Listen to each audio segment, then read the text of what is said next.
Bismillahirrahmanirrahim. Assalamualaikum warahmatullahi wabarakatuh. Saya Rahma Eliunisa dengan NIM D1A02436 dari Fakultas Hukum Universitas Mataram. Di sini saya akan membahas tentang sumber-sumber hukum tata negara. Yang pertama, peraturan perundang-undangan.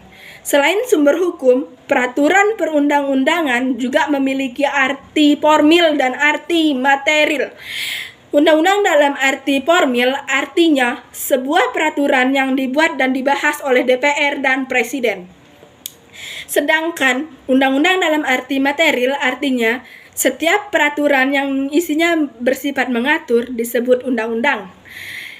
Yang kedua, peraturan perundang-undangan di luar tata hierarki perundang-undangan. Ternyata ada peraturan yang termasuk sumber hukum formil dan dalam hierarki peraturan perundang-undangan.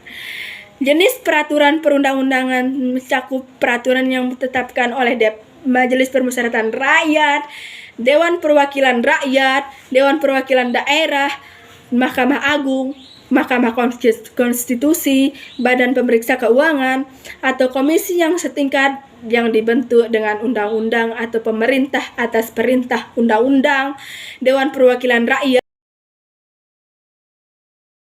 Dewan Perwakilan Rakyat Daerah Kabupaten, Bupati, dan Wali Kota, Kepala Desa atau yang setingkat.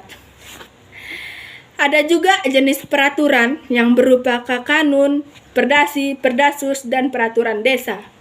Selanjutnya, materi muatan peraturan kepala lembaga kementerian dan non-kementerian. Di sana, pertama, ada pelaksanaan peraturan perundang-undangan yang lebih tinggi. Yang kedua, penyelenggaraan urusan pemerintahan di bidang yang menjadi concern lembaga tersebut. Dan yang ketiga, pengaturan kebijakan teknik pelaksanaan tugas oleh suatu lembaga atau kementerian.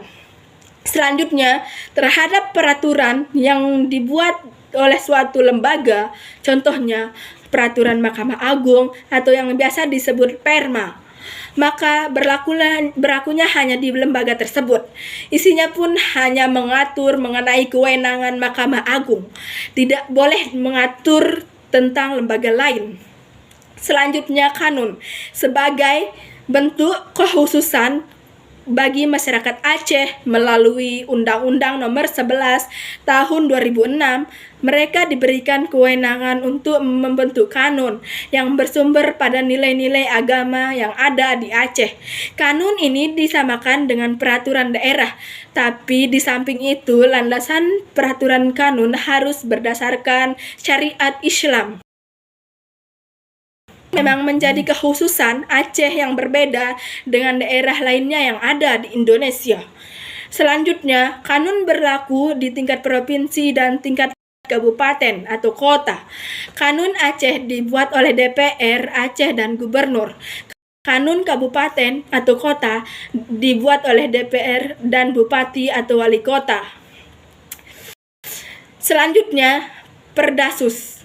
Peraturan yang setara dengan Serda provinsi namun hanya berlaku di Papua. Materi muatan perdasus adalah pelaksanaan otonomi khusus di Papua. Perdasus dibuat oleh DPR Papua bersama gubernur dengan pertimbangan Majelis Rakyat Papua. Selanjutnya, perdasi.